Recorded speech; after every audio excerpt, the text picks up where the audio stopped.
I just wanted to say thank you to everybody here because the weather, as John said, is right straight from hell. The mix of snow and wetness. To come out, honestly, to come out and talk politics this early in the morning, I had nothing but respect for everybody. And so I think one thing we've noticed since Tuesday, or the election results, is we in the press we got it a little bit wrong. Absolutely. You know, there was that first night going to bed at 4 in the morning or wherever it was I did. You know, there was a sense that the wave never crashed, that it wasn't as big as it was as the Democrats had hoped. But we've seen now since then a number of gains. And I just wanted to open up the discussion with how you saw, now that we've had time to metabolize the results a little bit, how you characterize this election. Well, it's a pleasure to be here, and thanks to the Murphy Center and everybody for all the good work. I think that what you said is exactly right, that if it depends on when you went to bed on November 6th or 7th, whether you thought it was a good night, or if you didn't go to bed at all and you stayed up a few more days, whether you thought it was a great night. And I keep referring to it as election night. And the bizarre thing is we're still in it. In fact, I think, you know, if we can imagine sort of like Groundhog's Day, right, or one of these, you know, endless loops, right? Of course, Florida will be in it sometime next year. And so it's a fascinating thing. But I don't think it's a phenomenon of the moment. I think it's something that has developed, and that is that our media no longer exists in the form that it did. It has transformed radically, and it is essentially driven now by clicks and ratings. Not that it wasn't always into money, but you used to have all this advertising that you wrapped around the news, and so the news kind of like trucked along on its own pace. Now the obsession with clicks and ratings requires Steve Kornacki to call the election at 8:05 on election night from 2 precincts in North Carolina. And they didn't turn out so well, so everything's not going to happen, right? Well, the fact of the matter is that I'm a historian of journalism, and if you go back 50 years ago, yeah, you were getting results a week later. It takes time to count a lot of votes and to resolve close elections. So what did you get out of Tuesday, November 6th? Well, you got a constitutional shift. And this is the first place you always should begin in looking at any election. And that is, did you at the federal level do something that affected the constitutional design, which is that we should have a system of separated powers with checks and balances? We did not have a functioning system of separated powers and checks and balances for the first 2 years of Donald Trump's presidency. The shift in the House of Representatives was a constitutional shift. It has established at least the possibility of a system of checks and balances. Now, we're not going to get fully realized. There'll be imperfections. We can look at all that. But it's there. And that's huge. I just want to emphasize, you know, just take a look at who's going to be on the Labor Committee in the House of Representatives and who's going to have power there over issues affecting working people. It's a very different bunch. And to give you one other just quickest example, Maxine Waters is going to be in charge of the committee that gets to look at the Trump family's finances. And, you know, just in and of itself, that's a pause. Revenge is a dish best served by a veteran civil rights activist from LA. And so, you know, man, this is transformational stuff. And Jerry Nadler, who I happen to think is uniquely qualified, really uniquely qualified, will be overseeing the core investigations and those questions that might, and I emphasize the word might lead to an impeachment moment in this country. Now, I'm not saying Nadler's pushing for impeachment. I'm saying that if it goes there, I know of no one better qualified to do that work than Jerry Nadler. And so as a result, you had a constitutional shift. This is huge. Now, to me, though, that's not the big news. The big news is who got elected and where they got elected. And I'll emphasize just very quickly that the transformation in the Democratic caucus in the House of Representatives is monumental. This is a huge shift. To have a woman who was 8 years a Somali refugee representing Minneapolis, Ilhan Omar, to have the child of Palestinian refugees or Palestinians who came to the United States, Rashida Tlaib out of Detroit, to have the daughter and granddaughter of a family with deep roots in Puerto Rico representing the Bronx and Queens, Alexandria Ocasio-Cortez, to have Ayanna Pressley, who, you know, I'm pretty sure is going to be the first black woman president. You know, you just look at, this is something big happening here. And it's a transformational shift, and it goes way deeper than just the 4 or 5 we talk about.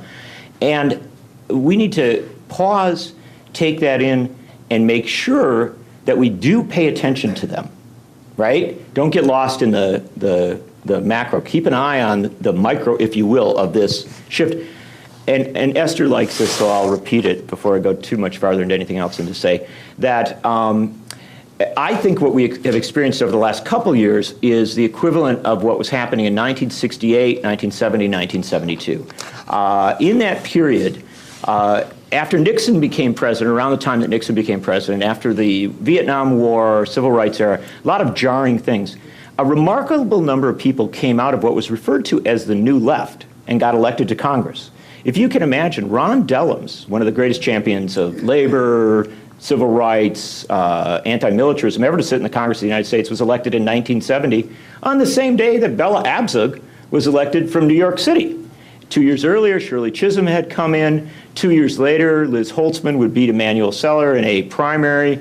And so you just had this young generation that came in. Many of them, Liz Holtzman's around to this day as a significant commentator on our politics. And so we need to understand that the people coming in right now, some of these mostly young women, people of color, are going to be with us for a long time as major figures, and we got to watch them as they go. I always remind people that if Alexandria Ocasio-Cortez decides to run for president, in 50 years, she will be about Biden's age. And not kidding, think about that. Yeah. So these are young people with a long trajectory ahead of them, and they can do amazing things. Now, let me take you quickly, because we have about 2 minutes, to the states. The states, what happened there is the biggest undertold story.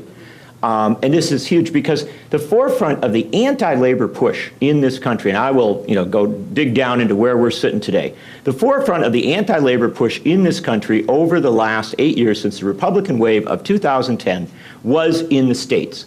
They hit the ground running. Their goal was an extension of voter suppression, just as they passed voter ID laws. They also sought to disempower the unions. Anyone who thinks that wasn't a critical part of what was going on missed the key point of the thing. Republican governors wanted to weaken particularly public sector unions, which were the backbone of a diminished and often dysfunctional Democratic Party. Without the education unions, without the public sector unions, the Democratic Party became increasingly dysfunctional in states across the country, so that's where they went. They passed anti-public sector union laws in Wisconsin as a classic example, sparking an uprising that really in many ways inspired Occupy and so many things that came after. But they also, in the state of Michigan, birthplace of the UAW, they passed right to work. They literally did major assault on trade unionism. And you saw this in state after state. Indiana did right to work. Ohio tried to do it and also tried an anti-public sector. You really just see it across the country. This is the great sub-story of the last 8 years. Well, what happened on Tuesday, November 6th, is 7 state Republican-controlled states where there was a Republican governor shifted to Democratic control. And they were largely the key states. Illinois, where Bruce Rauner had been going every way he could against unions. Michigan, where Rick Schneider attacked unions, did right to work, and then used the power of the state to take over cities and school districts in order to run them in a way that you would disempower public sector unions. And I'm a Wisconsinite. Scott Walker got beat, and I was there, brothers and sisters. I was there at 2 a.m., and I was at the Orpheum Theater down on State Street in Madison, Wisconsin, when the word came in, and what poetic justice. Scott Walker was leading. He was going to win by about 3,000 to 5,000 votes, And then they counted the last 42,000 votes out of the working class African-American neighborhoods of Milwaukee, Wisconsin, and Tony Evers went up by 31,000 votes. But it wasn't just Scott Walker that got beat. The new lieutenant governor of Wisconsin is Mandela Barnes, a 31-year-old African-American labor and civil rights organizer who was part of the uprising and the occupations of the Capitol and is now the #2 elected official in the state of Wisconsin. So my friends, you can call it a blue wave, you can call it whatever you want. I am still celebrating.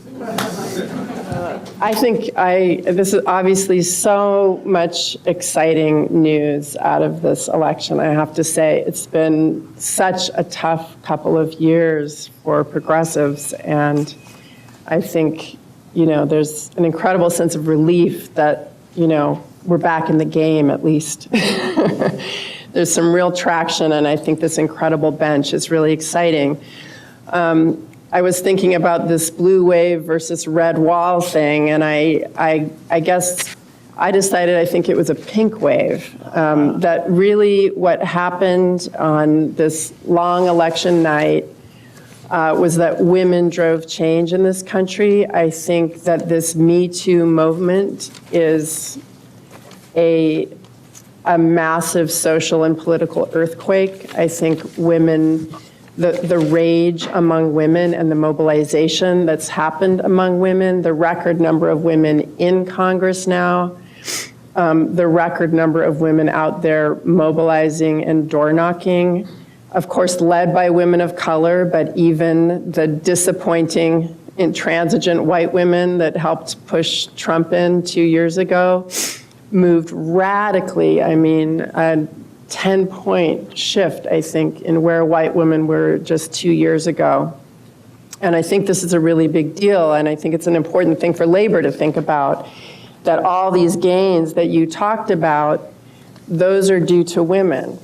The leadership of the Democratic Party now, if we think about who we've sent, who the party has sent to Washington, is probably more diverse than the leadership of the labor movement now. And I think that that's something that the labor movement should be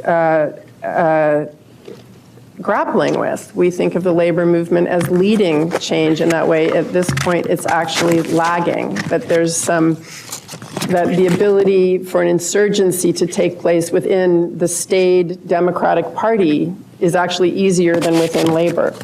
And I think that labor needs to grapple with that. I also think that what has happened to the two parties, and John alluded to this, is a huge development. We have the Republican Party, most of the moderates, who have been being purged for many years now with the rise of the Tea Party finally being officially exiled from the party. The Republican Party is now truly the white party, the party of white people, the party of men. In a huge women's wave year, there are fewer women going to Washington on the GOP side than there were before. It is a party that has embraced white nationalism, that has encouraged white nationalism. We saw overtly racist campaigns, unfortunately, work. We saw them work in Florida. We saw them work in Georgia. We saw voter suppression work in Georgia and other places. We saw gerrymandering work, which is another form of voter suppression.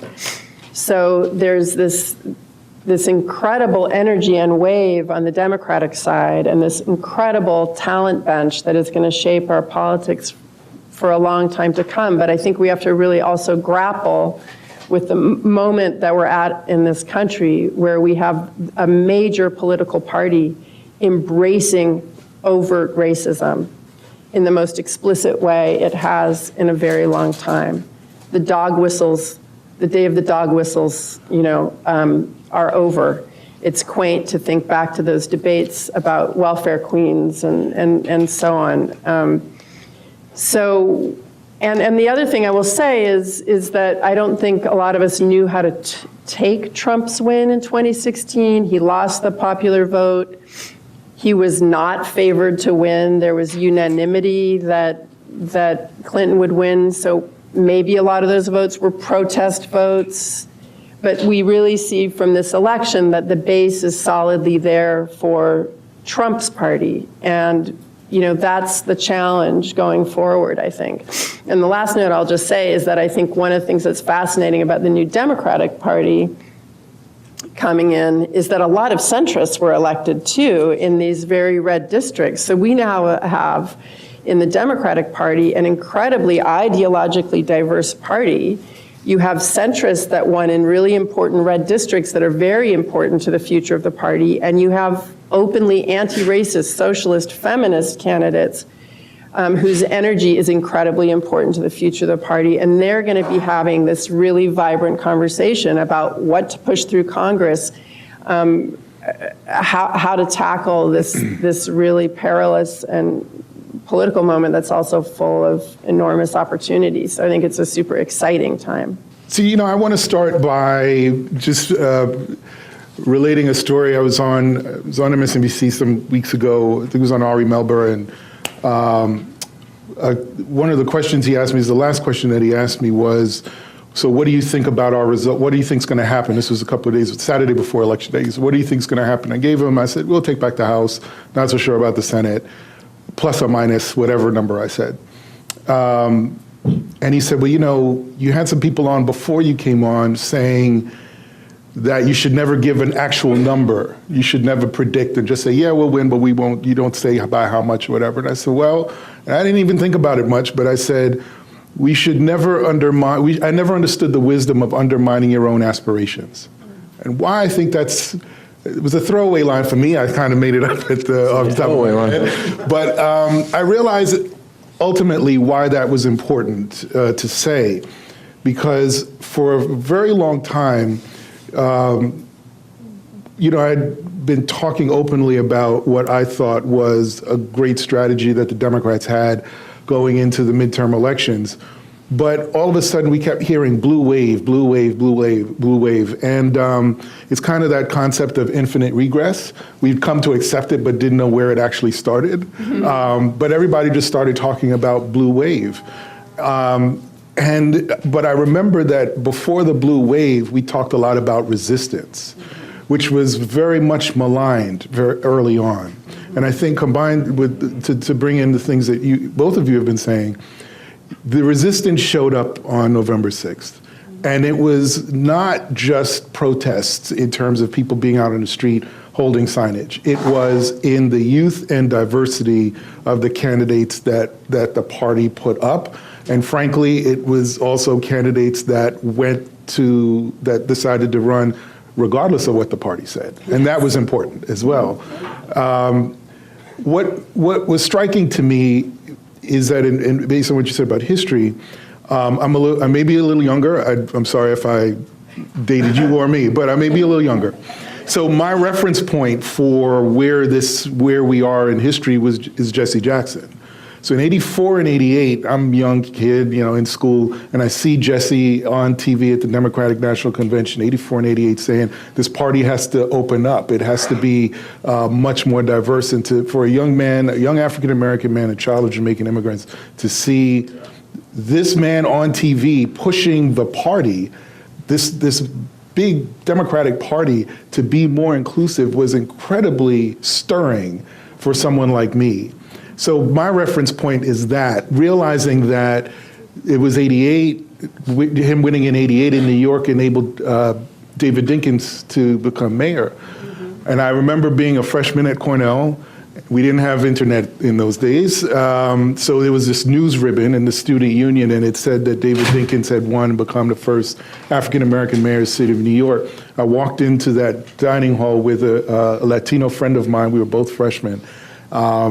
And we looked at each other and said, look at what we did. We couldn't vote. We weren't old enough to vote.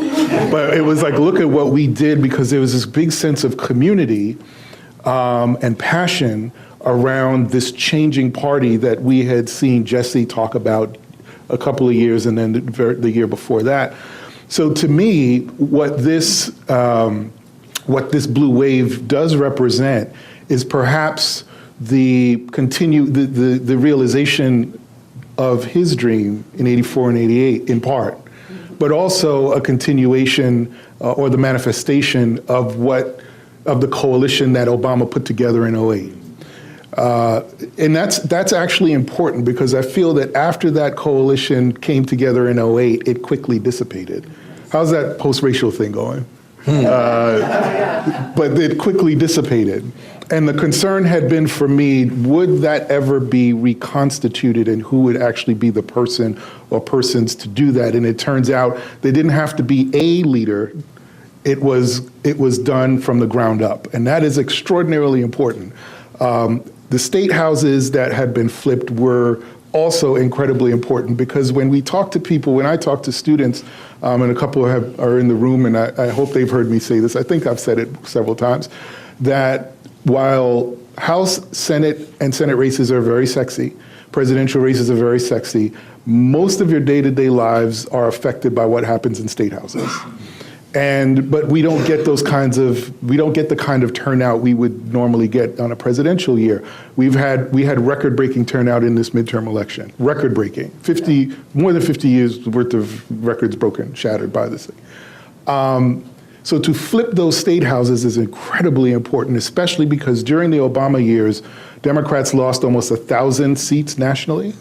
And that was decades prior of Republican planning on how to battle Democratic victories. It was, we'll give you the presidency, but we're going to focus here on the state houses. That wasn't just legislatively and in terms of their governorships. It was also the gerrymandering that they did district by district, where Democrats have largely been redistricted out of Midwestern cities.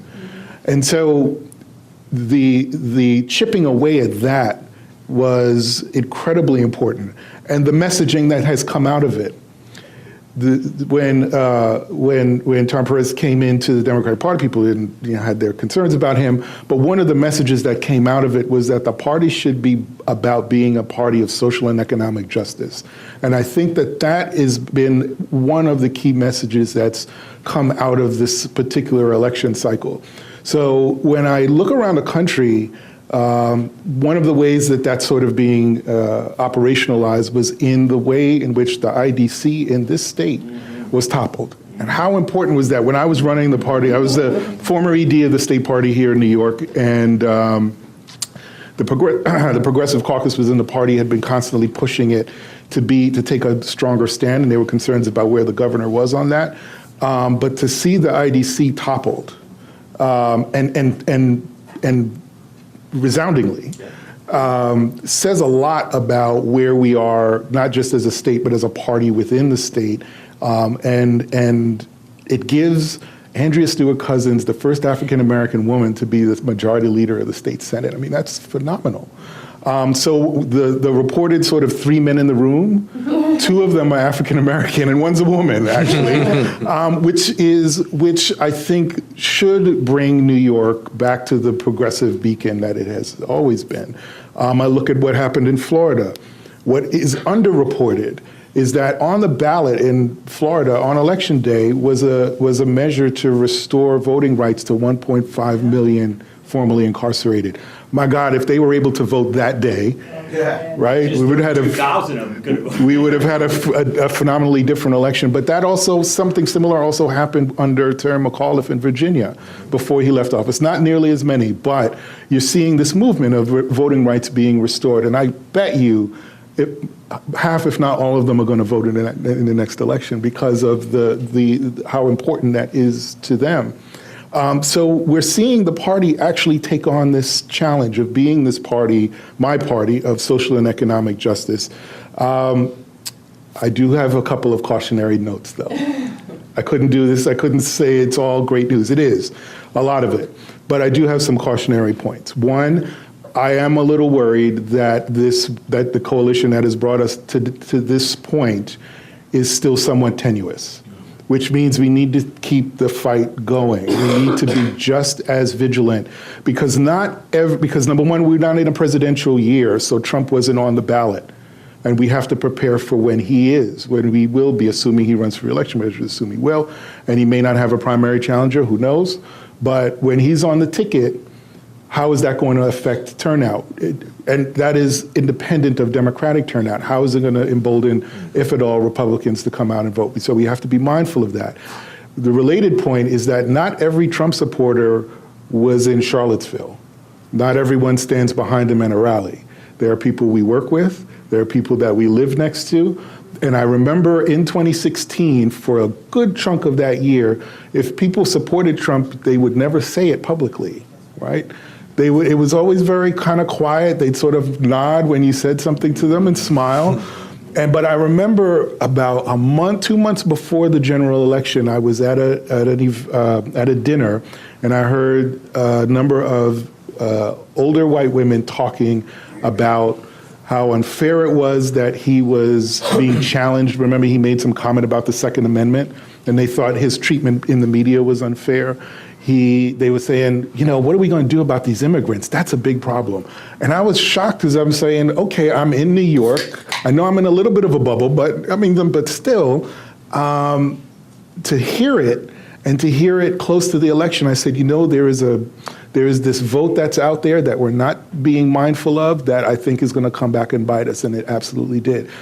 And I think it can happen again, so I want us to be very mindful of that. I would also say that, and I'll make the final 2 points, that I am concerned a little bit about even some of the challenges within our own party, in particular because of something that I called out in this last election here. In the race for lieutenant governor, Jumaane Williams was running, and a Democratic Party donor, former leader, and sent out a fundraising letter to support the incumbent, Kathy Hochul, who I love. But in that fundraising letter, she said, Kathy is being challenged by a young, charismatic black man. Forget about the fact that he's a city council member. Forget about the fact that he has actually created some incredible pieces of legislation and has really been a force in Brooklyn. It was reductive. All he is, regardless of his accomplishments, is a young black man. And that hit hard to me, in part because this is my party. And I think that there's still remnants of that in the work that we do, and we have to be very careful, particularly as this coalition still needs to get tightened and put together, and that the party is as diverse as it is and will be, that we still have to be mindful that those types of things get rooted out of the work that we do, which brings me to my final point. The one concern that I have, and as you mentioned white women here, in the exit polling, white women still did not come out for Andrew Gillum in Florida, and not as much as they needed to in Georgia as well, or Beto. And the coalition that did include, or has, we've believed included white women, we still don't believe that we really have. And something about how we rebuild or reconstitute these coalitions has to be looked at. And I think that is especially true when it comes to candidates of color. Still a challenge. So I'll leave it at that. Thank you. I teach a course on civil rights reporting over at the Craig Newmark School.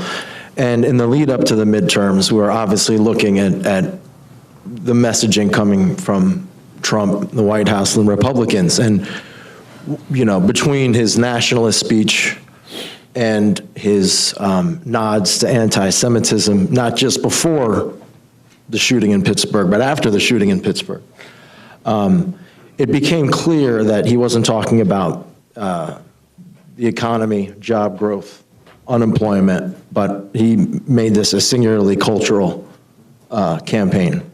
And basically what it seemed like leading up to the election was this is a referendum, at least from his point of view, on white supremacy, as you would say.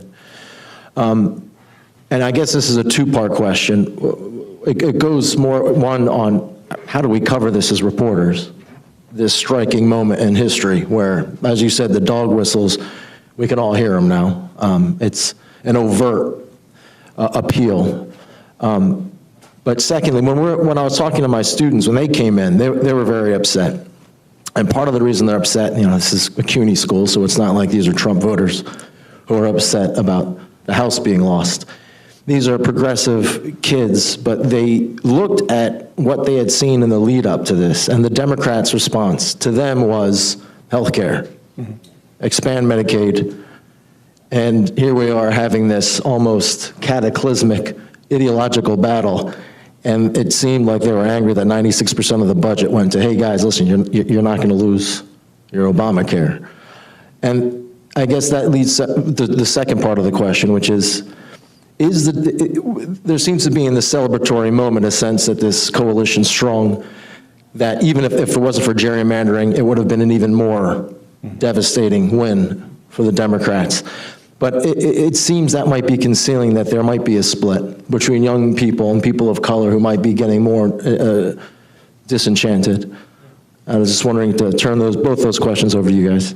The fact is that we had, and I'll use a 30s term, we had a popular front election here. We had, in the 30s, you had the popular front in countries around the world, including the United States, where you said, look, we have a rise of a nationalist, right? We have a rise of people who are very scared of us. I'm not making clear comparisons. That's not my point, but my point is that you were able to bring together people who really disagreed quite often on a lot of stuff to say, we got to stop that. So we had Republican commentators saying, vote for all Democrats, right?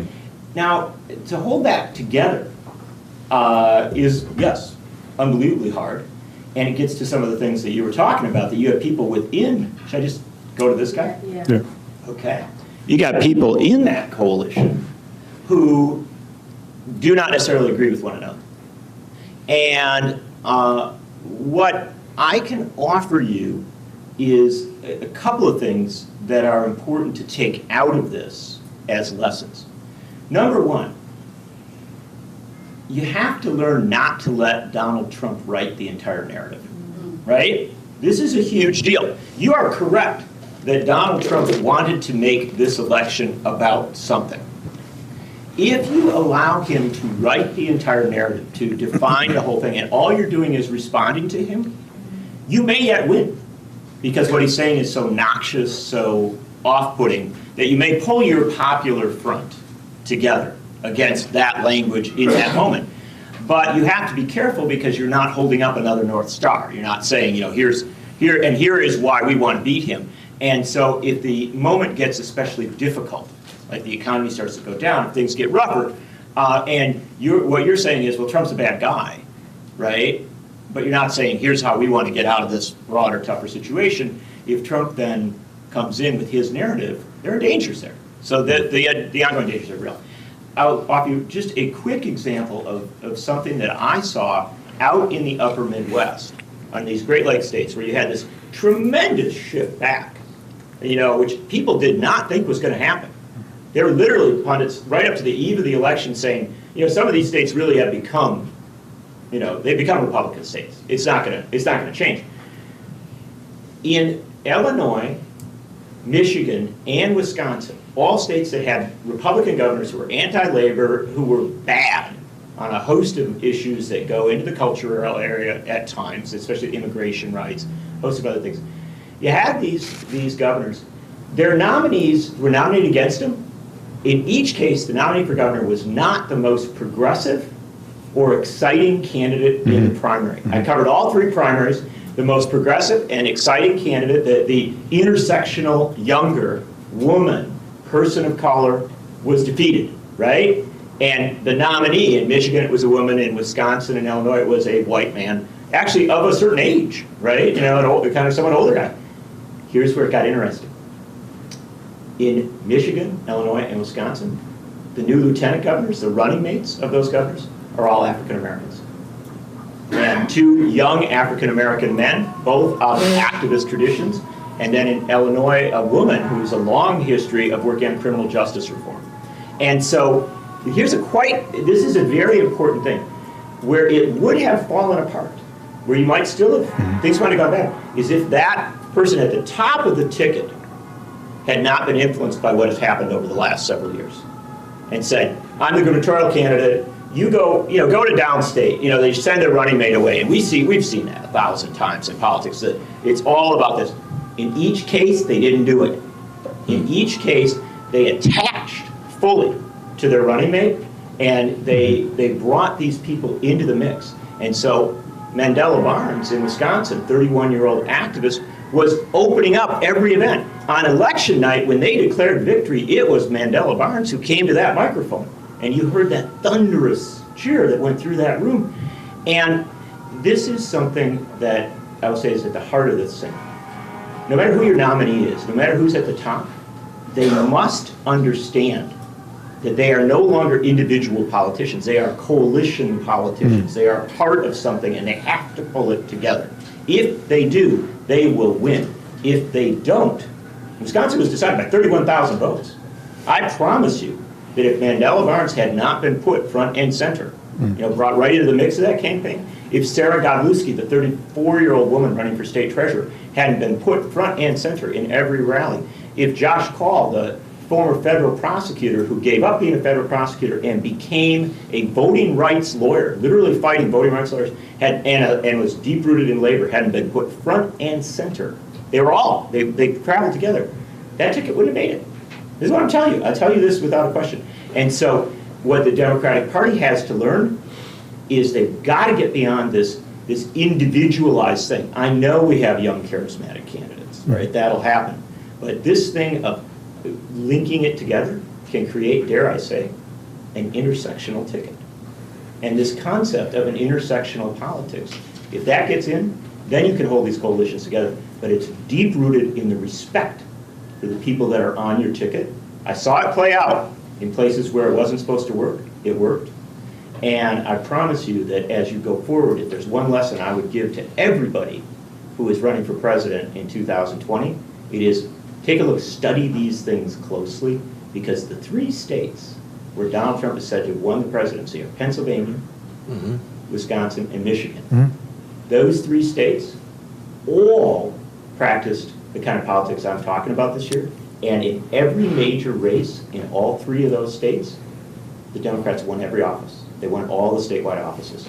So there is a lesson there, and I'll close it off with the simplest of all things. I apologize, I'm going on too long here, but let me give you one final good thing. The new Attorney General of Michigan, Dan Nessel, is the state's leading gay rights activist. She literally, fought the lawsuits on marriage equality. She is an out lesbian who appeared in all of her literature with her partner, and yet one of the reasons that she got the nomination for Attorney General, and in fact really emerged as a leading figure on the ticket, is because she had been a civil rights lawyer in Detroit. And she had people from Detroit, African American community leaders, were among the first who stepped up for her and said, when I needed a lawyer, she was there for me.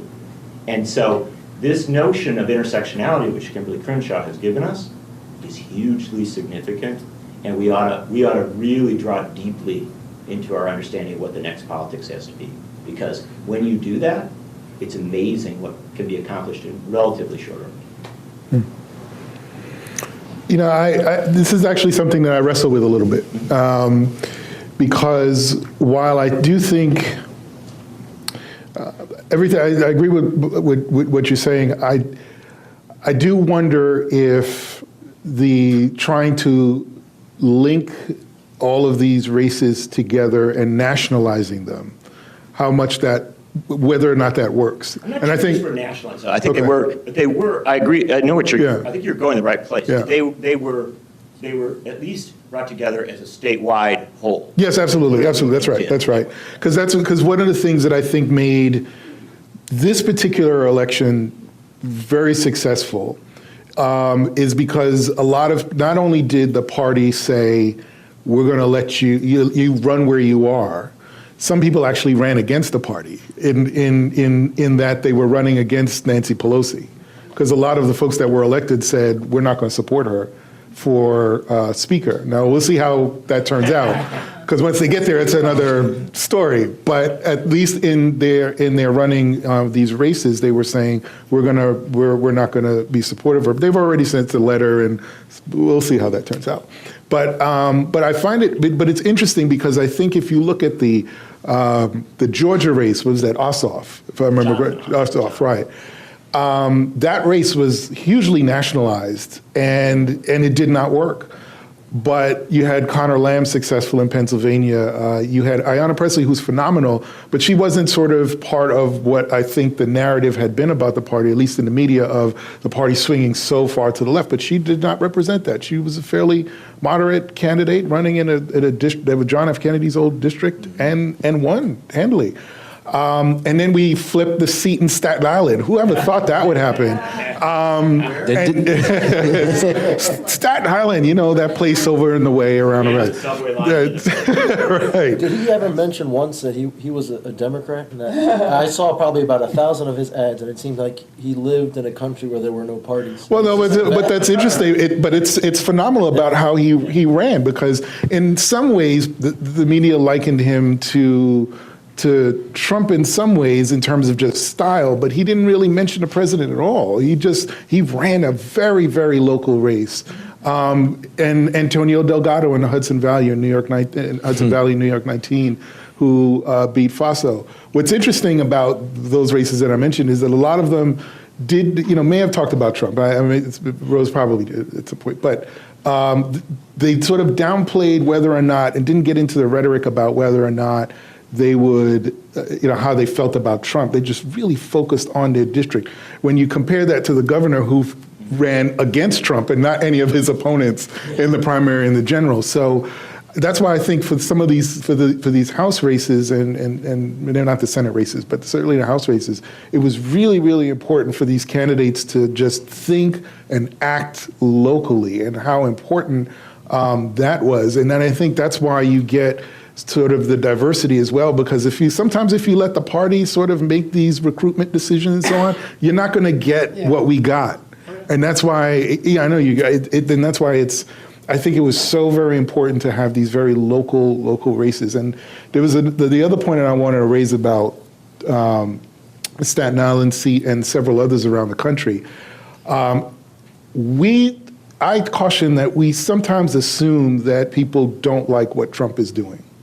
They may not like the process, but they are okay with the outcome. Mm-hmm. And I think sometimes some of the candidates may have stayed away from talking about process and then spent a little time talking about how the outcomes may or may not affect them positively, but didn't so much get caught up in the Trump tactics, focused on the end result and what that means for the actual voter. And then just think about this very quickly. Remember, the Trump phenomenon is not uniquely American. It's happening around the globe. Look at what's happened in Brazil, for example, in that, if you've been paying attention to that election, that was scarier, quite frankly. So this conflation of economic insecurity and economic nationalism and ethnic nationalism is something that is incredibly potent when you talk about dog whistles. It's incredibly potent. And I think the key for a lot of these candidates has been to try to deal with it in a very constructive, creative way that really gets to the heart of really, really local concerns. And that was a great thing that came out of this cycle. I don't know if I have a mic. I mean, just briefly, I would say that, like, as someone who covered the Christian right for many years, like, these culture war things have always been very effective for the Republicans. And as much as there's a desire to say, like, let's frontally confront the overt racism, and I think social movements need to be doing that. It's not necessarily electorally tactically wise, but I do want to say that one of the things none of us have brought up yet is really red states where Republican candidates won, passing Medicaid expansion and minimum wage increases. And so I actually think this kind of disciplined democratic thing of, like, let's focus on, issues of relevant, like, financial stress issues to working families. Yep. It has potential to continue this march through red territory, depending on what the new Congress does. And I mean, to me, those were some of the most interesting outcomes, that you both elect the party that's trying to destroy healthcare, but pass a ballot measure to expand Medicare. I mean, Medicaid. Anyway, that's like exciting or interesting. This is also just the one thing I would say about the caution about letting Trump write the narrative, right? Because if it really is all about Trump, that's a very different thing than if you have these counterbalances, right? And what you're talking about is the counterbalances, that literally people will, there in this country, think about this, there are millions of people who went to the polls on November 6th and voted for a candidate who is like a all in for Trump, and then also voted in Arkansas to raise the minimum wage, or in Idaho to expand access to Medicare and things of this nature. And so we have a disconnect in this country, and we have to understand that politics works like that.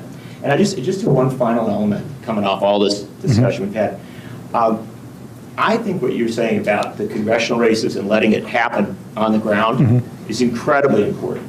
And if you talk about Ayanna Pressley, who we should reference a lot, people really need to be paying attention. Right. She will lead and fast. She was talking about the subway lines and the transportation. Right. She was really talking, on the ground. People sometimes criticize her. They said it almost sounds like you're running for mayor or city council, but she linked that in. And the average person doesn't de-link local, state, and national. It is all part of one thing. So the core thing I want to bring in here is, when I'm talking about this intersectionality on tickets, respecting the power that down ballot people bring to you. I think the political parties have been affected tremendously by the media. And so they get so excited about the top office that they don't know that somebody running for lieutenant governor or state treasurer might actually bring real strength to the ticket. Right. And what I've seen in some of these states around the country is cases where there was much more respect for that. That's good. And I can only give you one classic example. In my state, Wisconsin, I won't reference it constantly. In a forum, Mandela Barnes said, Mandela Barnes' opponent said, yeah, I was at the state fair, and when they raised the flag, Mandela Barnes took the knee, right? Took a knee to protest. And everybody could have, they let Mandela take the lead on that. And he pointed out, not only didn't I take the knee, although I support people who do, but I was standing next to you. Right. Yeah, I was there at the same. We were there at the same event, and so and they let him take the lead on calling it out. And I guess this is a Beto thing as well. Sometimes when you push the consultants aside a little bit, that's true. And instead of saying, let's craft our answer, we may be in a crisis situation. Oh, hold it, you didn't do it? Well, and all I'm saying is, this is something the Democratic Party especially has to learn, which is respect for these people who are bringing great strength to it. That's all. One thing I'm hearing is, it's almost like we're physicists talking about, classical physical theory and gravities and planets spinning around suns in a very predictable way. But then you talk about the sort of quantum mechanics and it all sort of falls apart, because on the one hand, you're saying there are these global trends, these assaults on democracy, and they all seem to be fueled, sort of racial or ethnic fueled assaults because of economic uncertainty. And so we see that in all of Western civilization, basically.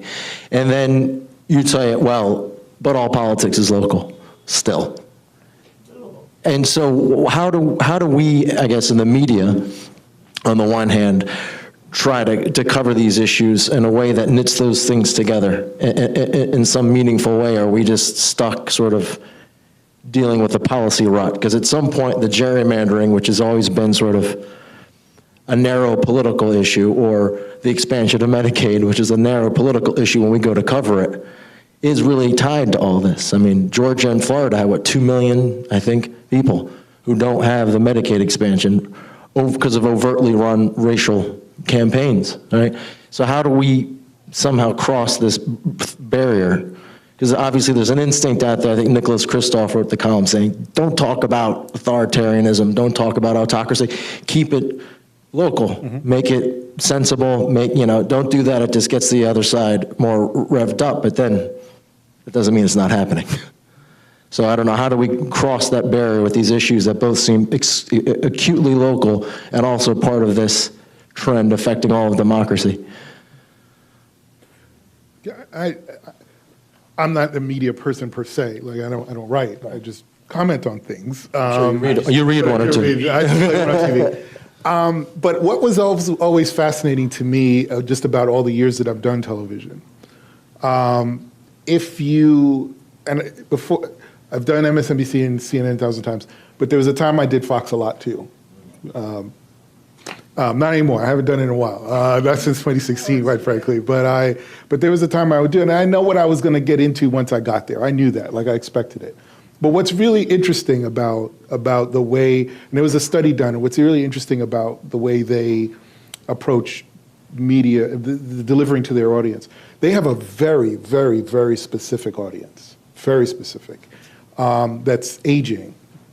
And other networks have decided they wanted to go to a different demographic, but that aging audience votes a lot. It's the gray wave, right? They vote.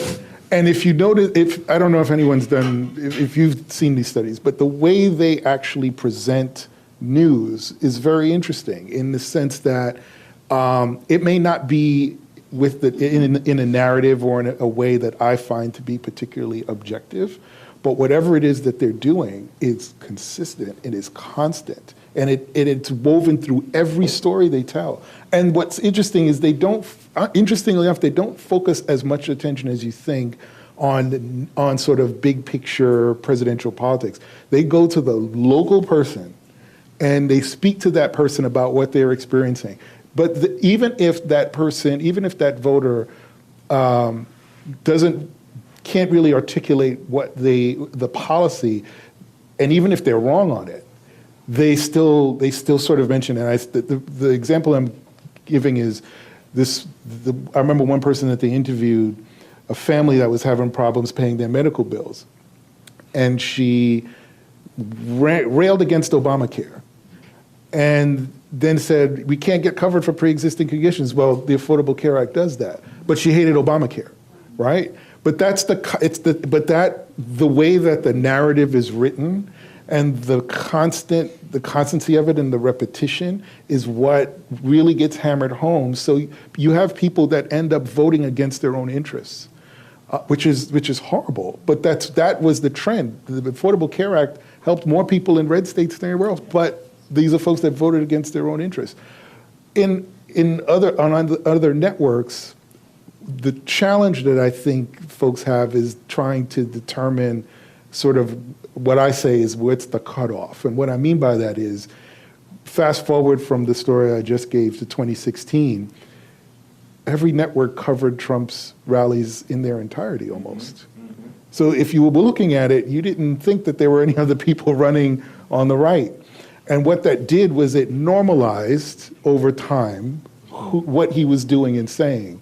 And that is the real danger, that if he is not only writing the narrative, but the media outlets do what they do and cover the president, because that's what they do, and that's what they're supposed to do, cover the president, that these things get normalized in our day-to-day lives, in our language, in the way we interact with each other.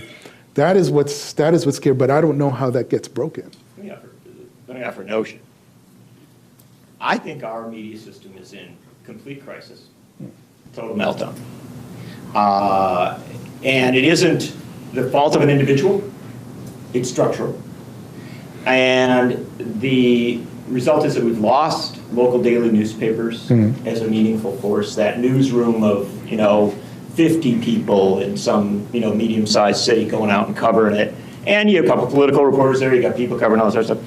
Radio has effectively been obliterated in most of the country as a local force. The 96 Telecom Act, backed by Democrats and Republicans, has caused a sameness across the country. It promoted syndication. The right, much more successful in syndication than the left.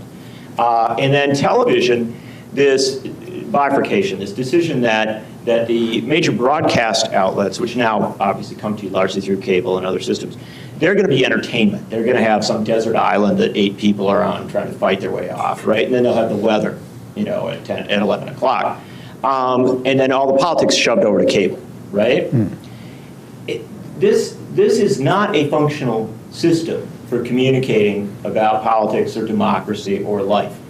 And it will not last, right? We have social media where an immense amount of information is being driven. We have new structures coming. But we are in a transition point. And I don't think our media knows how to cover politics. And I don't think it knows how to give perspective on what is happening. And so it becomes so obsessed with a handful of stories and going back to them. I know that if I write Donald Trump and fascist in a headline, that I'm gonna get a lot of people, I'll get a lot of clicks, right? I know how to get the clicks, right? But maybe the story that day just is about Ro Khan trying to do something about Yemen, right? Mm-hmm. And we have a real problem now. And as regards political coverage, I'll tell you where it came to a head in 2018. Stacey Abrams, Andrew Gillum, Beto O'Rourke, right? Fabulous candidates trying to do potentially, what many people thought was the impossible that might become possible, right? Great stories. Every media outlet should have covered the hell out of those stories, right? But they should always have had the perspective of the hill they were going up and what they were trying to accomplish. And yet we had on election night those early reports said, well, it looks like Beto's going to lose. It looks like Stacey Abrams is behind, and Gillum, well, he just conceded. So everything you were looking for failed, right? All of that failed. And the problem is that because we didn't have a much more national perspective and one that went to a lot of these other places, what we didn't know is Beto O'Rourke, Stacey Abrams, and Andrew Gillum succeeded massively. In an off-year election, they took states that likely were looking at a 42 to 45% Democratic number, and they went to 48, 49. I still hold out a little hope for Stacey. Still do, yeah. And so they did a massive thing. That's news, but we don't cover news as movement. We only cover it as win or loss. And the second thing is that while they moved states that were very hard to move, people like them won states and won in places that nobody was paying attention to. And so what I would suggest to you is this. We desperately need, I'm going to sound like a really old guy here. We desperately need to return to the start of the newscast where you say, here's a whole bunch of things, here's some newsworthy stuff that just happened on the cable shows, which you and I have both appeared on a lot. They don't start with the news breakdown. They go, let's go to the big story, which is almost always Donald Trump, right? If they paused and said, well, we just heard, Scott Walker got beat in Wisconsin. That is an amazing thing, right? It was shocking how little attention that was unbelievable. I mean, but here, I'll give you something even more amazing.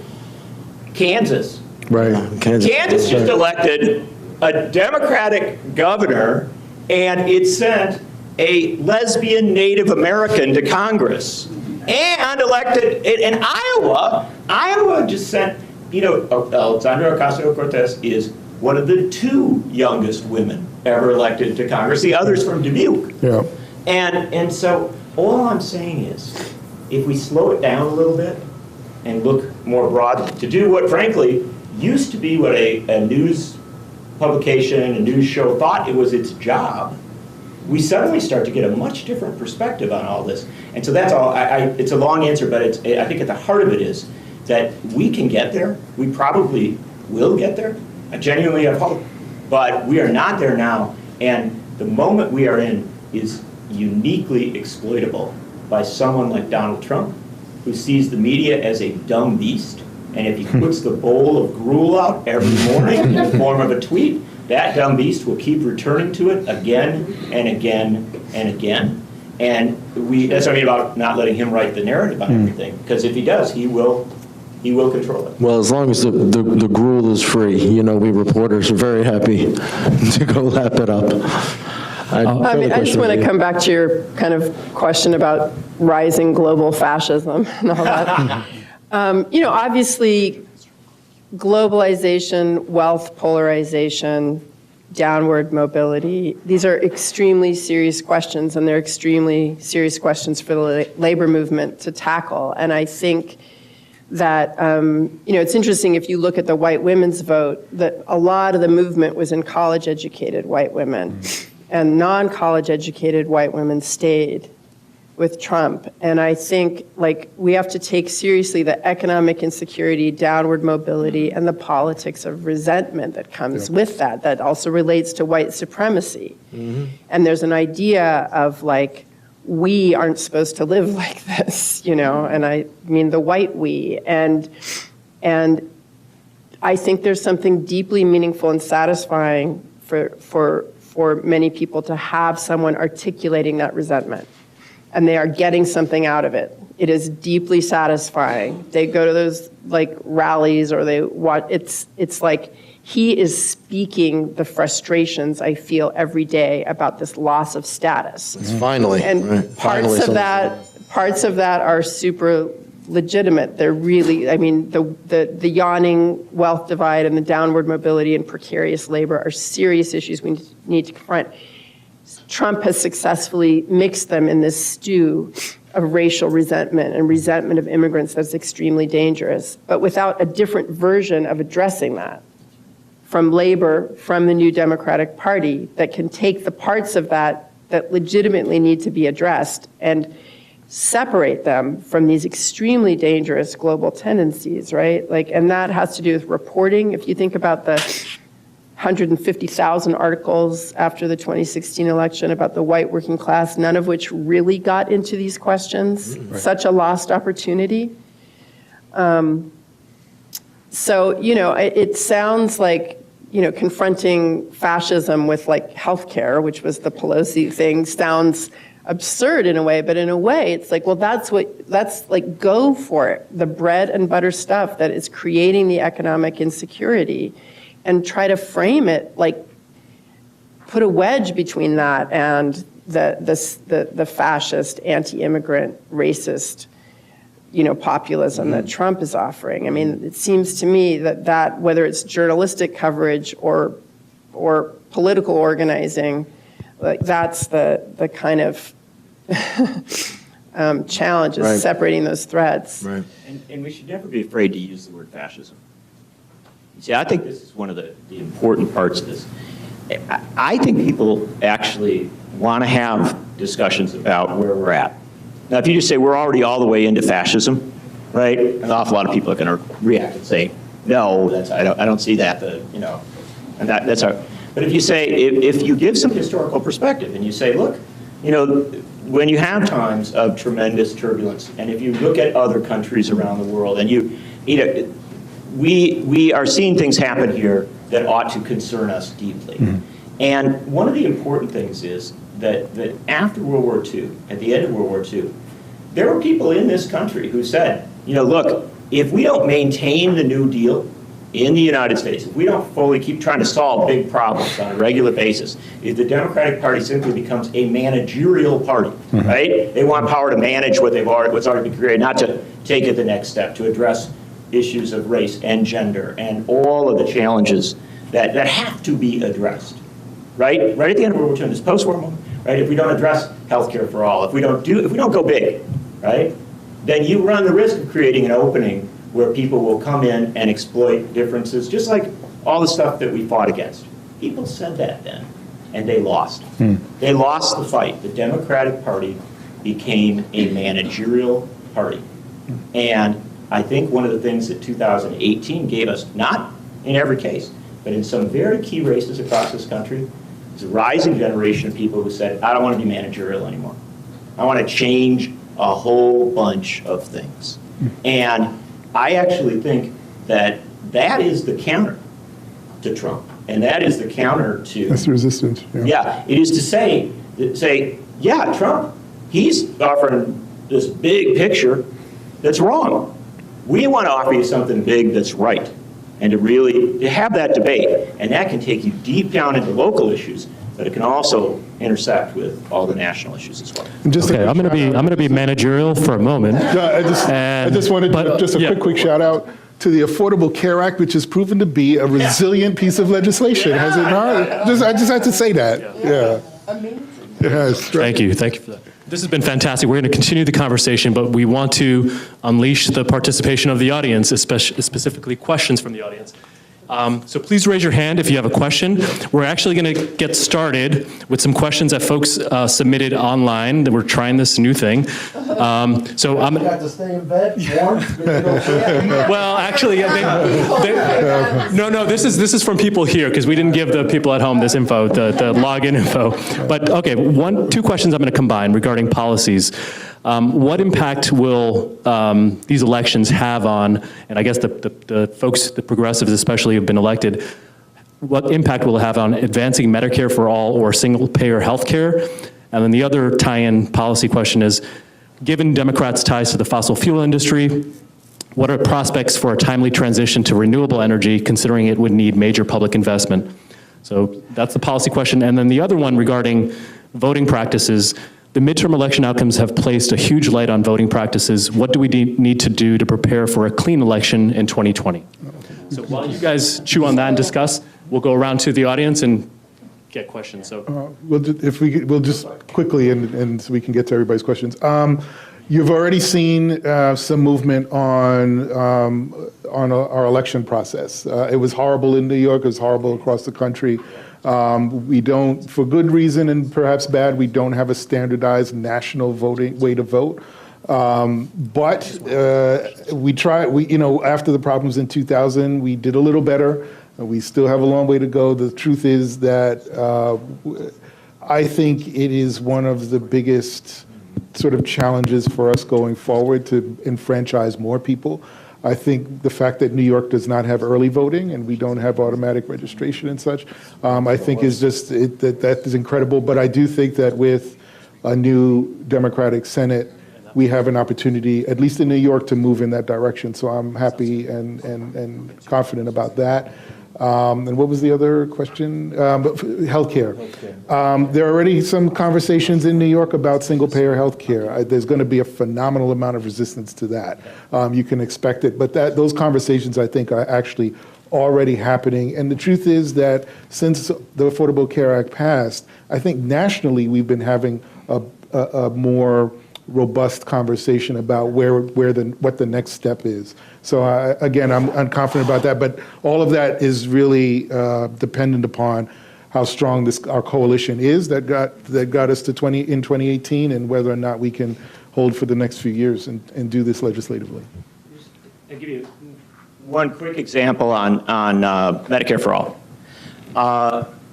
We had a few cases around the country where there were races where the Republican candidate tried to make it a central issue, where they really ran ads, said it's going to cost $32 trillion, the whole bit, not noting that the same study said it would cost $34 trillion to keep the same system going.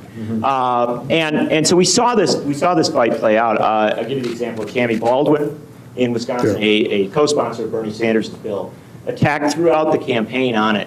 One of the interesting things that she did was she actually decided to go into the weeds. And consultants usually tell candidates not to go into the weeds. Don't try and explain how it works and stuff like that. She actually did. And she went down to the numbers, and she had the back and forth, and she won against massive, the most targeted Democratic incumbent in the country, won 55-45 in a state that voted for Trump. And I can point to another dozen examples of this around the country. So I do think there are case studies, not the end of the story, but there are case studies that come out of 2018 that tell us that Medicare for All can be a winning issue, even in areas that you might think of as difficult. I do think, though, as my friend says, there will be tremendous resistance, not from the right. Oh, no. There will be tremendous resistance from leadership in the Democratic Party. So there's a real push and pull there. But it's important to highlight these case studies because they do give examples that you can win in quite conservative areas on this issue. Okay, we're going to go to a question right here. Hi, my name is Irving Lee. One of the things I did notice on the Blue Wave, there was nothing about foreign policy issues. Aha. And I mean, there's a lot of things going on, especially in the Middle East, but there's a lot of China bashing. There's this so-called Russian intervention. I think that's totally false. And a narrative that the Democratic Party is playing, even Bernie Sanders, for that matter, is playing it, despite the fact that some people believe that he was cheated within the Democratic Party, and he doesn't mention that. But the issue that I get from a lot of progressive groups is that the fact that what they're not saying, there was no mention of opposition to Trump's move to U.S. Embassy to Jerusalem, no mention of the fact that he had brought in John Bolton, who was a neocon, right? No mention of Trump's withdrawal of the Iran deal, nuclear deal. No mention from anyone within the Democratic Party on this issue. So one question is, well, what happens if Trump starts begin the war process against Iran? What is the response going to be from the Democratic Party? And this is fundamentally linked to the immigration issue, because if you have more wars, you're going to have more immigrants. So I think dealing with that problem has to be addressed within the Democratic Party. So foreign policy. There is, Oh, mine's off. And you inspired me. When you mentioned about white women, I wonder if there's a way to undermine paternalism, and this isn't, the left isn't exactly interested in this either, to undermine paternalism, that these women who support their husbands or the men in their lives and follow someone like Trump to offer them other economic opportunities. Is there anything that you can think of that would work in that direction? You know, that's an interesting question. Oh, you're going to, yeah, okay. All right. We'll take the next group after they have a chance. Okay, yeah. Hi, I'm Lynn Turner. I want to ask a question to expand on some of the themes that have been coming out here regarding, I guess, what Esther Kaplan was talking about when you were laying out the potential for drawing a wedge in between the appeals to white nationalism, to, you know, this sort of anti-immigrant, this sort of politics of division and breeding politics of resentment, right? That with kind of what are called Trump voters, but I want to talk about the multidimensionality of that, right?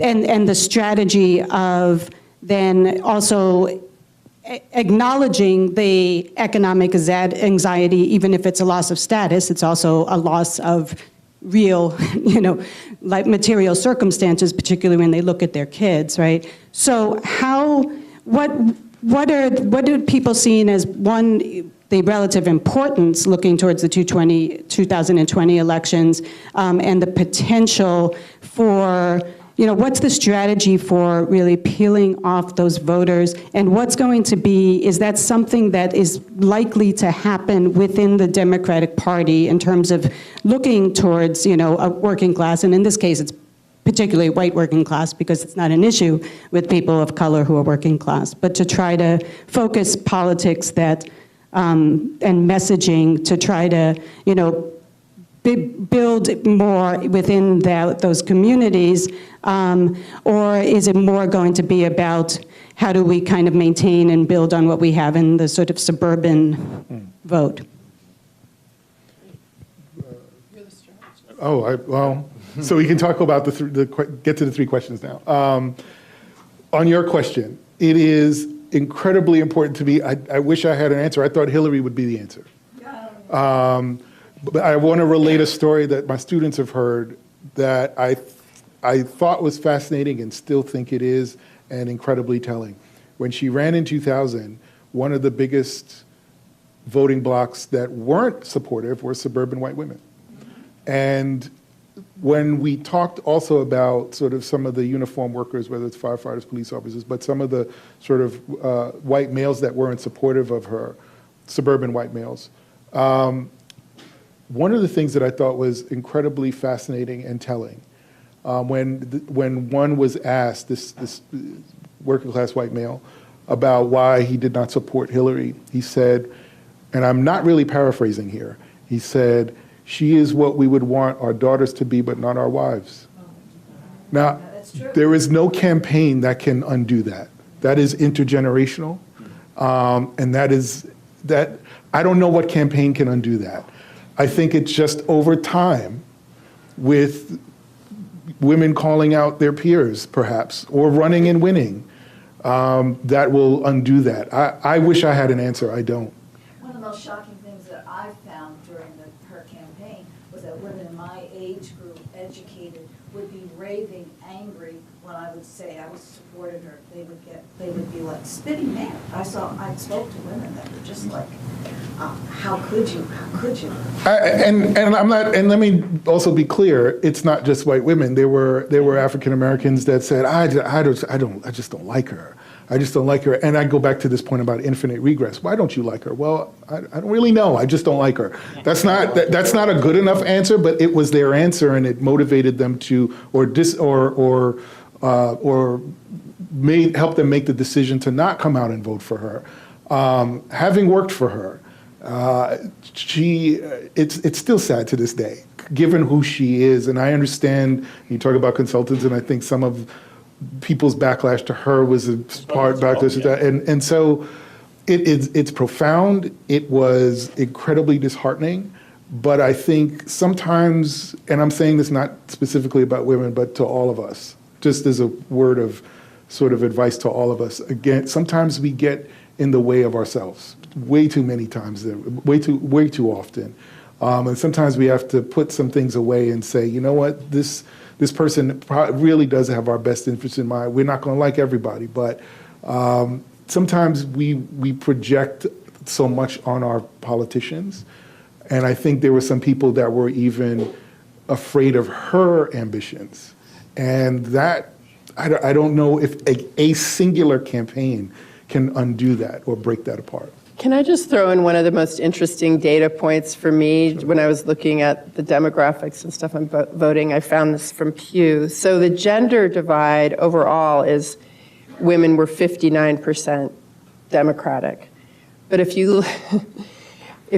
when asked the question, do you take is sexual harassment a serious problem or is sexual harassment not a serious problem? 72% Democratic among people who think sexual harassment is a serious problem, and 79% GOP among people who think sexual harassment is not a serious problem, which I think goes to this question of like the women who are supporting Trump are deeply embedded in the patriarchy. I mean, that is where we're at. On the other hand, I mean, if you look at the radical movement on marriage equality that we've seen in a very abbreviated window, like social change can happen. We're at a moment of massive disruption on gender and power right now. And I think we should believe in the potential of that cataclysmic change and not view it as a moment, but as a potentially permanent cultural change in this country and try to drive that forward. One of the most fascinating signs I saw during the 2016 campaign, on the weekend before the election, was in a rural Democratic campaign office in a town of 4,000, in a county where Hillary Clinton won with over almost 65% of the vote. The sign in the window said, "You don't have to like Hillary Clinton to vote for her." And it had a whole list of reasons why you should vote for her. And that office is run entirely by women. And they recognized the problem at the doors and adjusted. That lit did not come from Brooklyn, right? Right. And so I do think that we can address these things in real time if we're thinking about it and bringing, I think that one of the lessons of 2016 was there was a slow adjustment out of the national campaign to challenges that could have been addressed and that go to the root of what I was asking. Let me quickly do foreign policy just to say that in this rising generation of candidates, I really invite you to go to Ayanna Pressley, Ilhan Omar, Alexandria Ocasio-Cortez, Rashida Tlaib websites, and you check out what they ran on. Every one of them has a detailed foreign policy. And I've interviewed I think I've interviewed all of them now, and it will blow your mind how excited they are to talk about foreign policy, how much a part of who they are this is. Except that, at the end of the month, Bernie Sanders is going to have a forum up in Vermont where he's bringing in international leaders to talk about U.S. foreign policy and how it intersects with economics and the rise of the global right. And so I think even he is coming around.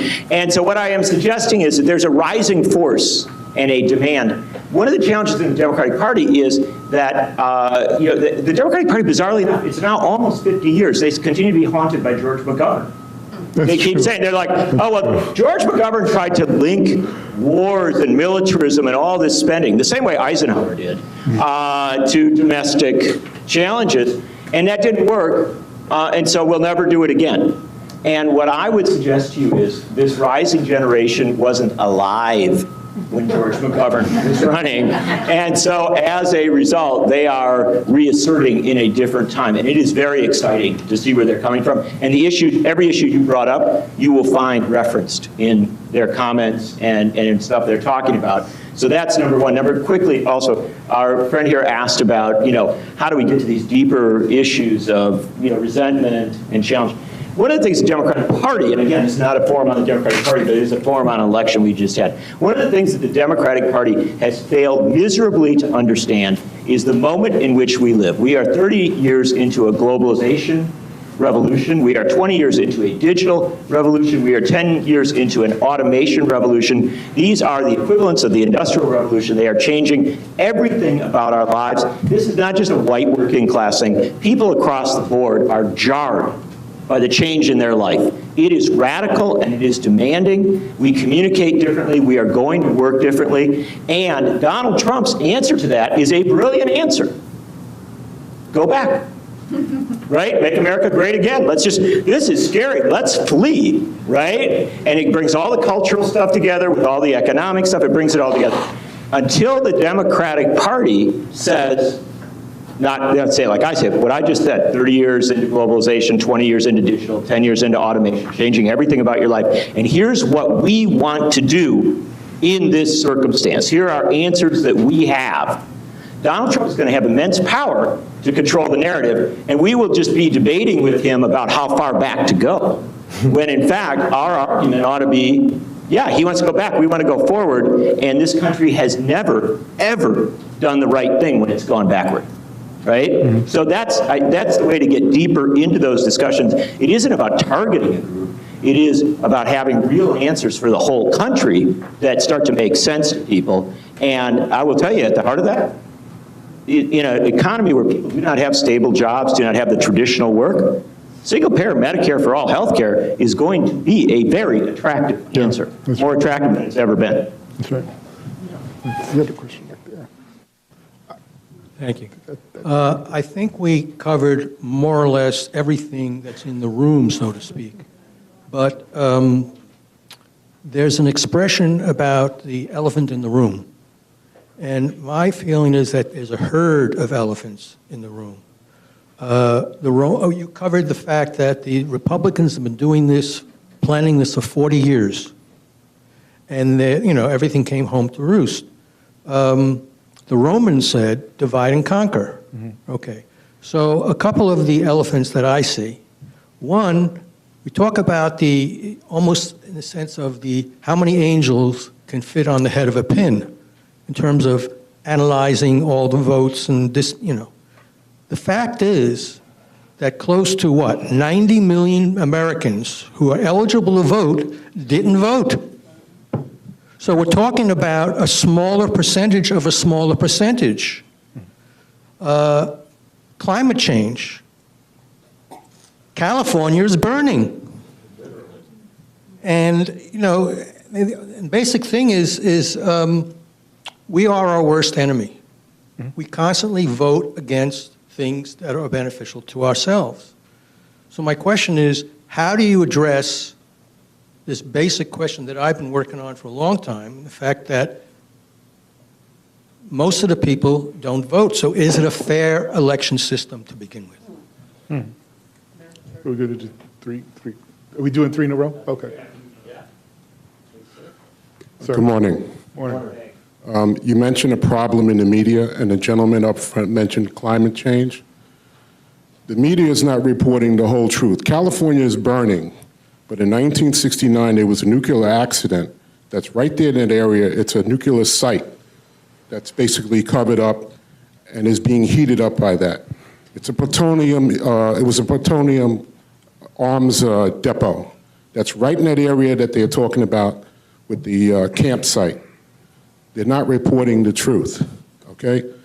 When the media talks about Obamacare and you talk about Medicare, They act like it's two different things. It's connected. So what they do is go around in uneducated or willfully miseducated, as I say, states. They say, well, we're not going to take away Medicare, but we want to get rid of Obamacare. The fine gentleman in the brown jacket, I'm going to use a sports metaphor. You're right. We should acclimate our victories. But one of the things, I'm going to use a sports metaphor because I coach track and field. If you're doing the broad jump and you look down, you're always going to fall short of the mark that you're going for. So you have to look up and look forward. That's not going on. In other words, you're making young people feel it's not attainable. It is.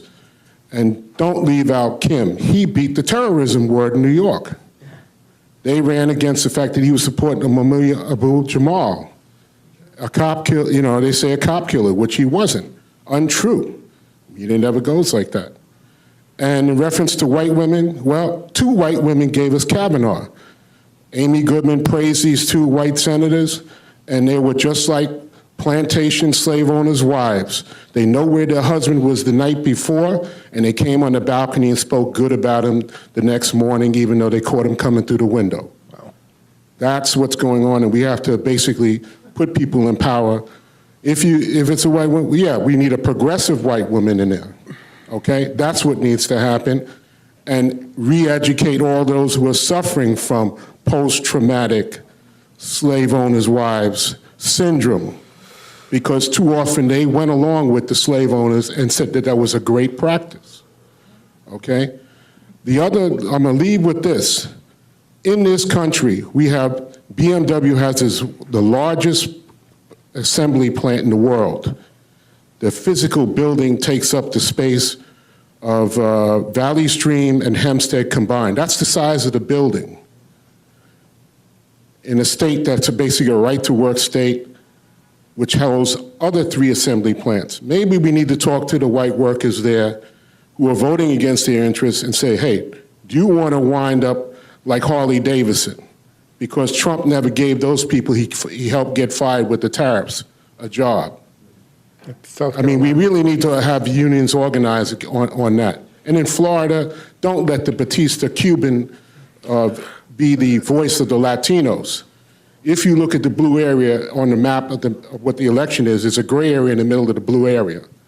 That's not talked about. Sir, is that 3?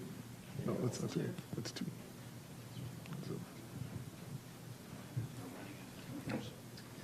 Hi. So what I've been thinking about, as an ardent Hillary supporter, one thing that was very disheartening to me during her campaign was her consistent messaging of climate change with green job growth. And I felt like there was a real missed opportunity on her part to really push forward the narrative of climate change as an existential threat. So looking forward to 2020 and hearing all of your thoughts about how, you know, a potential, you know, a pushback, you mentioned the Pelosi, you know, approach as using talking about Medicaid and Medicare to, you know, address economic anxieties.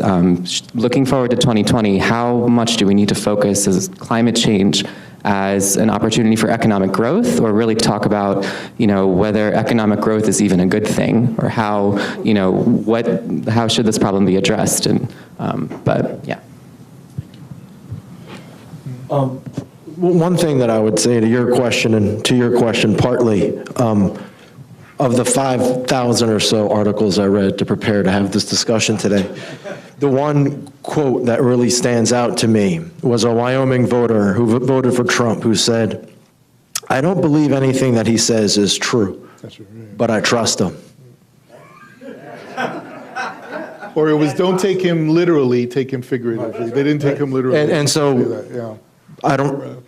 I mean, as a reporter whose bread and butter is supposed to be the truth, it's very difficult to confront that. But I think that's one thing we need to keep in mind. And to tie it to what you're saying about climate change, and I think how it goes back to what everyone's been talking about today. One of my colleagues is reporting out of Louisiana, in South Louisiana, where the Dakota Pipeline's southern stretch is being built. And what she is encountering there is is what we've been talking about writ small. It's basically the state and big business almost fusing together. You know, they're hiring law enforcement as private security against contracts. When she calls them out on it, they just write the contract up to try to make it legal the day after she puts in the FOIA request. The gentlemen who are being hired out for this work are throwing white supremacist signs, right? And so when you see it in that context, and you see what the history is of Louisiana, and you look at how in bed the politicians are with big business, then it sort of circles back to all these questions that we're having. I don't think it is a different question, if that makes sense, in terms of how climate change overlaps with a lot of these other challenges. Well, climate change is not the issue for me. The issue for me is the fact that almost half the eligible voters in the United States don't vote. What kind of contest is that? Let's play poker with half the cards. So the big question is, why do they not vote? And what I hear a lot is that it doesn't matter, right? And what I go back and say, there are two things that I'd say. Number one is, for all of the work that we do, whether we're consultants or we're on television or whatever, we have to realize, and we realized this certainly in 2016, but it's an ongoing issue, we have to get out of the echo chamber. Just because you put it on Facebook or Instagram or whatever, doesn't mean that, you know, that's going to, in and of itself, spur people to go out and engage. You're talking to people who are probably already engaged. So who is not there that you actually need to go talk to? That's the challenge for both parties. Well, the Republicans probably do that better than we do. But I think that's certainly the problem with the challenge for the Democrats going forward, is to make sure that we stay out of the echo chamber and actually go talk to people. If you look at the common thread among all of these races that we've been discussing, they actually went door to door. The old school went door to door and actually talked to voters. That is what is going to win the day. And Beto went to, right. Yeah. And you had the candidate in Staten Island. There was a day right before the election. He had enough workers to canvass every door in the district in Staten Island, which was phenomenal. I would also say that as a consultant, I always give people this example. I know if you don't vote. We sell at the state party, every state party in the country sells the voter file to people running for office. That voter file has every voter in that particular district, city, state, county, wherever you're running. And it will have information on that voter, your proclivity to donate, your desires to volunteer, so on and so forth. We code all of that. We also know how frequently you vote, going back years. So if you don't vote, we know it. If you do, we're not sure for whom you voted, but we can guess. But we know if you don't vote. So if you're talking about a campaign with limited resources, limited time, who are they going to go to? And that's why we say it's so important to vote, because we know if you don't. And if there are groups of people in neighborhoods, constituencies that are doing similarly, not voting, then that candidate probably won't get there. And then all of the services that you're looking for and asking for don't come to your community, because those candidates don't feel the pull to do so, because they're not voting. Which is another story, because then you get the automatic registration and so on and so forth. So those are the things that we can work on legislatively, but otherwise, there are what I was talking about in terms of getting people to understand that if they don't vote, we know that you don't, and that's why you're not getting the results that you're looking for. On the climate change, what I think maybe what will work from now on is tying climate change to other things like infrastructure, like what happened yesterday, right? You had this incredible spot snowstorm that people were sort of ready for, but not really ready for. And you had students in a school in Jersey having to spend the night there because the bus couldn't come get them. And so if we have these conversations about how climate change is connected to all these other critical areas, we actually start to impact one, but all of them in the sort of network of policy issues. On the tariffs, I speak a lot and have spoken a lot on voters voting against their own interests. But remember when Donald Trump became president, one of the first things he did was go to the Carrier factory. It was a Carrier in Indiana. And he said, I'm saving this plant. That plant has not been saved, but that was the great photo op that he had, and that's the challenge with what we have to do when you have a president like Trump that has that bully pulpit, that has And the those press good instincts. and those instincts. He is a scary individual, but he's not stupid. But he is scary, and the fact that he knows the power of that podium and can go out to a plant in Indiana and say, I'm going to save your jobs, create a week or so amount of press around that. And then when nobody's looking, that plant's gone or those workers are gone. You talked about the plant, the BMW plant, that's in South Carolina. How does South Carolina vote? Typically, they're supporting this president in many ways, but again, it's the challenge for Democrats to have to go back locally and say to these workers that your interests are not being supported by this president. And guess what? The greatest partner that we can have in that effort is organized labor. And I don't think that for the last few cycles that the party and the partnership with organized labor has been as strong as it needed to be. That's not to say that we weren't acting in concert, but I don't know how much we were acting together as a force. And the last point I would say is that in 2016, when I was working with a lot of labor leaders, and they were saying that they were nervous because 10, 20, 30, 40% of their members, as they were polling them, were starting to support Trump. Mm-hmm. And that was a wake-up call for them. It was a wake-up call for us, and that's why I think we need to re-engage that relationship. Let me take a quick hit on trying to tie some of these together. The carrier plant, by the way, interesting thing. I knew the carrier thing was not going to happen right away because they said they were reinvesting in the plant.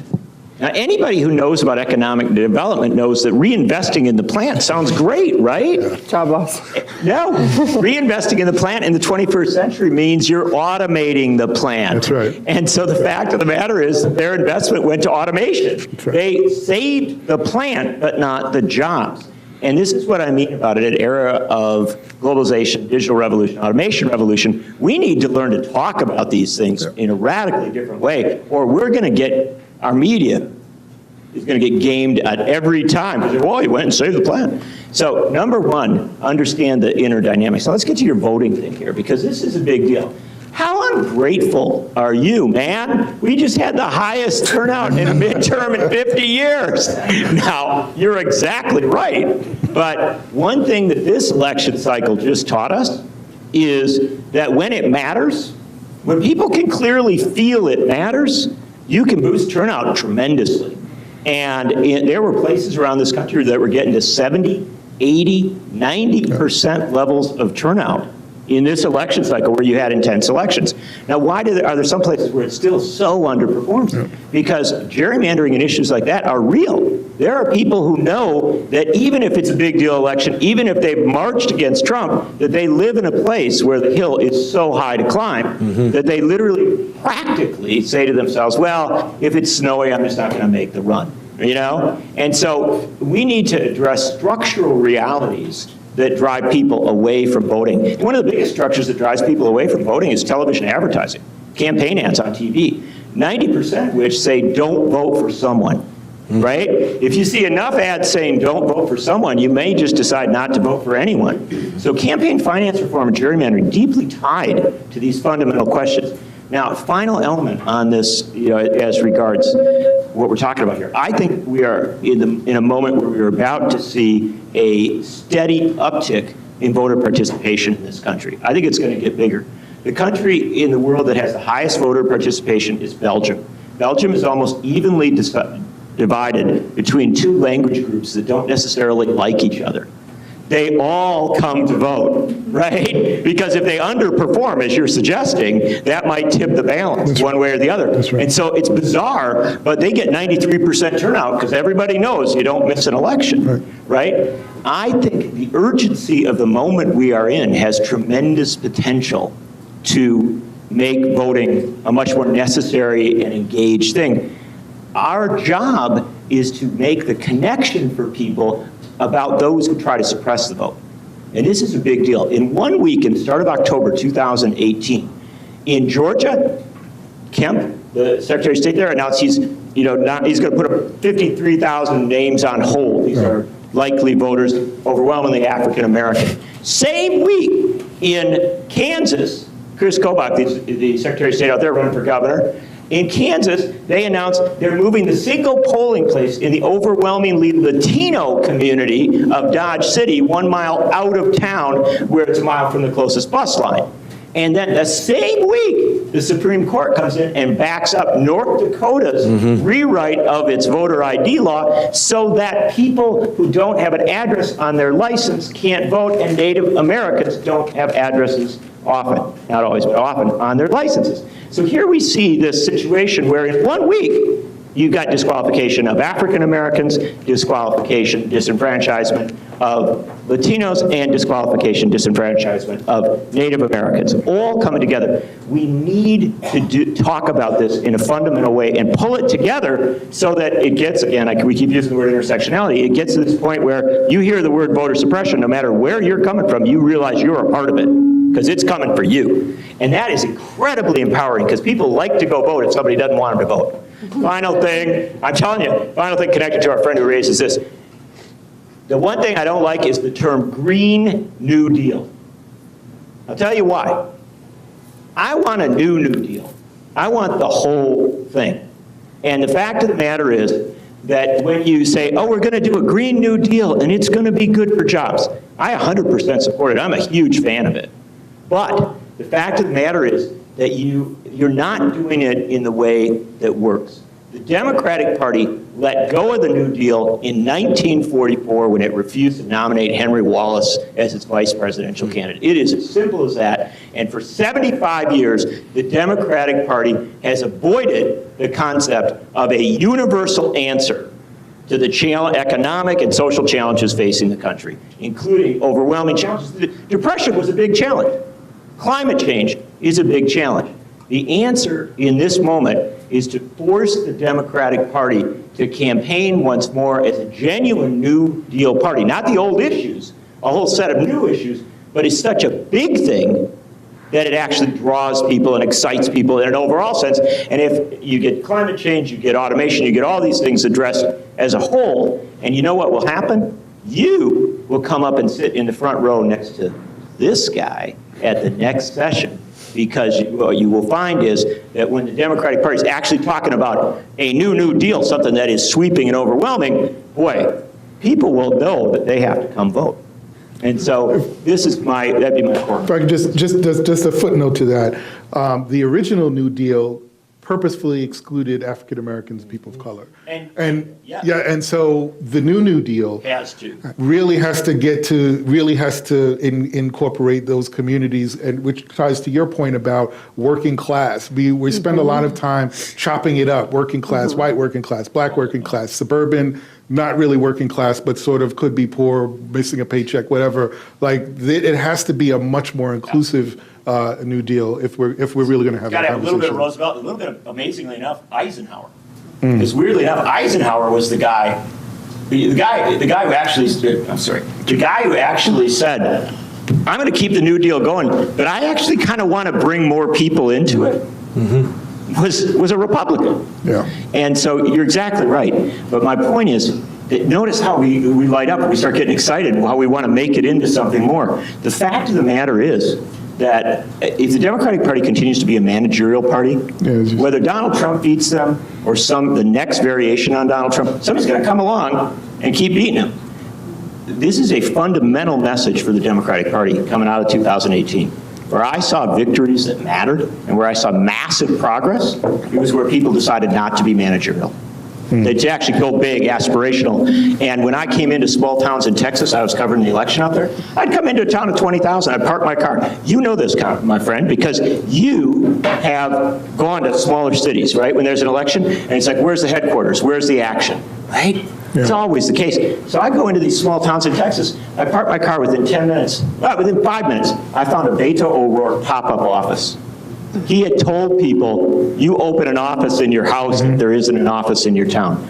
And this is a next stage politics, it really is. Yeah. I just wanted to respond to the climate change question, because what I was hearing there is that Hillary ceded the debate to the way Trump had defined it, which is jobs versus climate. So she's trying to say, no, jobs and climate.